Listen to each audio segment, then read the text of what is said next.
ml, pound, quilo, feet, nautical mile, in, centímetro, polegada, metro. Você já se sentiu perdido com tanta unidade de medida diferente? Calma que eu vou te ajudar. Boa parte da confusão se dá ao fato de o sistema de medidas dos Estados Unidos ser diferente do nosso. Isso aconteceu porque o país já tinha o seu próprio sistema de medidas herdado lá na Inglaterra em 1960, quando o Sistema Internacional de Unidades foi estabelecido. Alguns países, além dos Estados Unidos, também têm o seu próprio sistema métrico, como é o caso de Myanmar na Ásia e a Libéria na África. E esse vídeo aqui foi montado para você não passar nenhum sufoco e aprender a dominar os termos para não criar confusão na hora de contar, por exemplo, distância, combustível, passageiro, ou seja, o que for. Nosso primeiro instinto seria traduzir, a linha metro, quilômetro, então, mas não, as unidades não são correspondentes. Cada uma tem um valor diferente e é isso que eu vou te explicar aqui. Vamos começar olhando altura, distância e velocidade. Quando o assunto é altura, geralmente a gente utiliza duas medidas diferentes, dois termos diferentes. O primeiro, pass, feet, que é o plural de foot, que é o pé em si, e o inch, ou inches, plural, de polegadas, que seria um tamanho um pouquinho menor, que a gente pode fazer um paralelo com centímetro. Então, só para você entender. 1 metro dá mais ou menos 3,28 pés, que daria aí 1,09 yards, ou seja, jardas. 1 centímetro é igual a 0,39 polegadas, inches. A gente mede, por exemplo, televisão em polegadas. E aí, é usual eu utilizar em inglês a altura, não colocando metro ou centímetro, e sim colocando pés e polegadas. Então, em português, eu vou falar assim, eu tenho 1,74 m. Já em inglês, eu falo que eu sou daquela altura, não que eu tenho. Então, ficaria assim, I'm 5 feet and 9 inches tall. Ou seja, eu sou 5 pés e 9 polegadas alta. É mais ou menos essa ideia.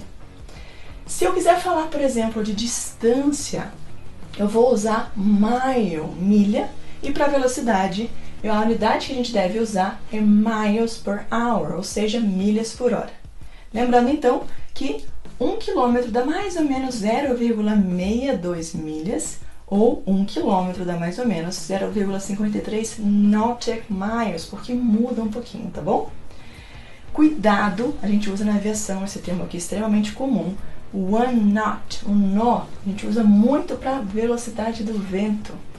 Na aviação, então, a gente usa one knot para representar mais ou menos 1,85 km por hora. Não precisa decorar isso aqui, é óbvio que tem várias fontes na internet para você consultar e até fazer a conversão, tem até aplicativo que faz isso. Mas é importante que você entenda que esses termos eles não são equivalentes, mas eles são paralelos. Vamos falar agora de peso, tá bom? Existem duas formas de se referir a pesos, como a gente utiliza aqui no Brasil. Geralmente a gente utiliza o grama e o quilograma. Paralelo aí ao grama e ao quilograma seriam esses caras aqui, ó. Ao quilograma, o pounds, ou libras, a representação é um LB, mas a gente fala pounds. E o grama, a gente vai utilizar ounce, ou Z. O ounce a gente utiliza para pequenos valores. E o pounds, ou libras, a gente utiliza para, por exemplo, o seu peso. Se eu estiver falando, por exemplo, de líquidos, a coisa muda um pouquinho também. E tem várias medidas diferentes. Exemplo, eu posso falar então que 1 litro aqui no Brasil equivale a mais ou menos 0,26 galões. Nos Estados Unidos é extremamente a gente medir por galão, principalmente em postos de gasolina, por exemplo, em posto de combustível. Ou quando você compra um leite, ou até aqui no Brasil mesmo você vai comprar talvez uma tinta aí, e ele vem em galão, vem daqui a medida, tá bom? E aí, se eu estiver falando de uma quantidade um pouquinho menor, fazendo um paralelo aí a um milésimo dessa medida, eu vou utilizar ml. Eu vou utilizar, então, ml. Um ml dá mais ou menos 0,03 fluid ounce. Fluid ounce, ou seja, seria a onça fluida. Esquisito, né? Na Europa, inclusive, é comum ver o CL, que é 1/10 de ml. Então, 1 ml é igual a 10 CL. Lá é extremamente comum. A gente também tem 1 pint, 1 quart e aí 1 gallon, que eu já falei aqui pra você. Exemplo prático. My car is economical. 1 gallon of gasoline yields a lot. Ou ou seja, meu carro é econômico, 3,78 litros de gasolina, rende muito.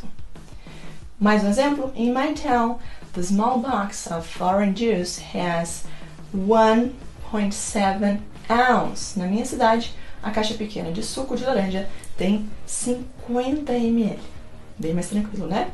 Com relação à temperatura, então, para fechar. Quando a gente fala de temperatura aqui no Brasil, a gente utiliza a escala de graus Celsius.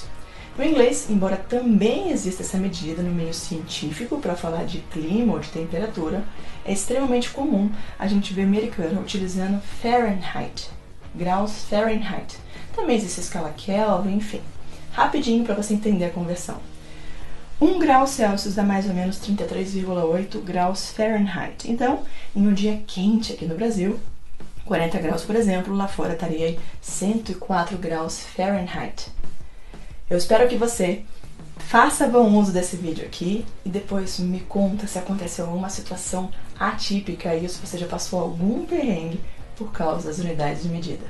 Always a pleasure to have you here. See you!